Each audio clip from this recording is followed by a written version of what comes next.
This story was sent to me by Ricky Ricardo, and this is a person we haven't talked about in a while. But this, in case y'all have forgotten, is Justin Fairfax. As you all know, he came under fire, I believe it was about a year ago, when he had these accusations of being, sexual misconduct with multiple women.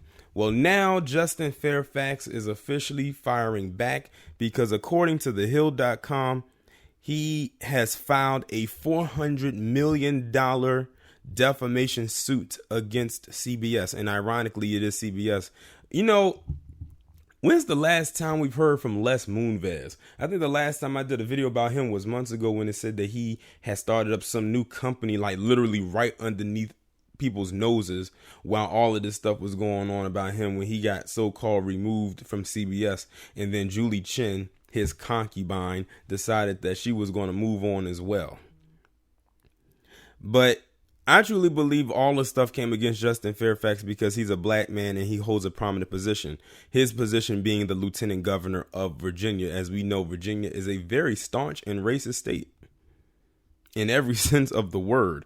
I've never been through any state before that has had so many burgs at the end of its name. And you know what I've told you about anything that has a burg, or in most cases a ville behind it. Most likely it is probably palm colored white and probably has a lot of Confederate flags waving around it. And I'm not even saying that just to be funny. I'm being dead ass serious.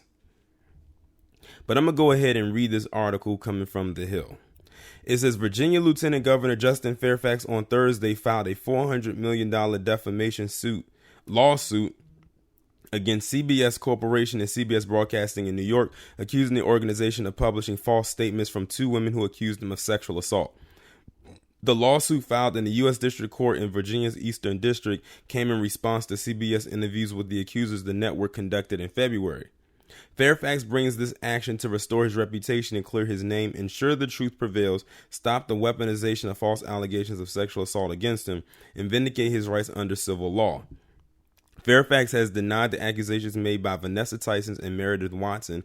Tyson says Fairfax forced her to perform oral sex on him at the 2004 Democratic National Convention. Watson, who said Fairfax raped her while they attended Duke University, came forward in an interview with CBS's Gayle King, of all people. The women went public with their accusations after many called on Governor Ralph Northam to resign after a photo from his medical school yearbook page resurfaced showing people in blackface. If Northam had resigned, Fairfax would have become governor. And that's what it really all boils down to. That you heard that last statement. They said if Ralph Northam would have resigned, he would have became governor. Now, ironically, these accusations that came against Justin Fairfax literally did come about literally almost a millisecond after the stuff that came out about Ralph Northam. Now, the stuff with Ralph Northam can actually be proven because we have seen the imagery in which he used. And then he tried to say he was pretending to be Michael Jackson, and then that turned out to be one big lie. I'm like, you wanted to be Michael Jackson back in those days, all you had to do was get a jerry curl wig, the red leather jacket, the white socks, and the loafers, and people would have known that you were Michael Jackson. You didn't have to go out of your way and throw the blackface on to completely try to look like how Michael Jackson looked at that time. People would have known that you were being Michael Jackson. He was, at the time, one of the biggest, if not the biggest stars on the planet. But like I said, literally right after that stuff with Ralph Northam came up, this came out. We who are using every functioning facet of our brain knew that was a setup to try to get this man removed, because they could not stand or fathom the thought that this black man could be probably Virginia's first black governor. Like I said, Virginia as a state is very racist. And you will know how racist it is depending on which parts of VA you drive through. Trust me on this. But kudos to him for filing this lawsuit against CBS. Hopefully the lawsuit works in his favor. And let this be a message to any and all black men out there that get falsely accused of shit that they know they didn't do.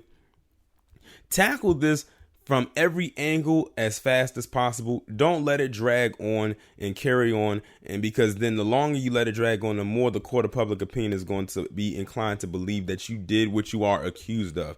I'm glad that he's taking this thing, excuse me, by the reins and deciding that I'm not guilty of anything that I'm being accused of. I'm being framed. They're trying to besmirch my character. And at the end of the day, this is CBS. Look at who used to run CBS and all the misconduct he's been a part of, both sexual and personal. Let's not forget what he did with Janet Jackson after the Super Bowl back in 2004. He literally did everything he could to ruin that woman after what happened. And she was at that point pretty much at legendary status and came from a legendary musical family, but that didn't matter. He did everything he could to ruin her character, and that all came out when all that stuff, that sexual misconduct came out about him. But they ain't going to talk about that. Or at least they're going to try to avoid it. Like they have been doing. Like I said, when's the last time we heard about Les Moonves? Months ago. But y'all let me know what y'all think about this down in the comments, and I'll talk to you in the next one.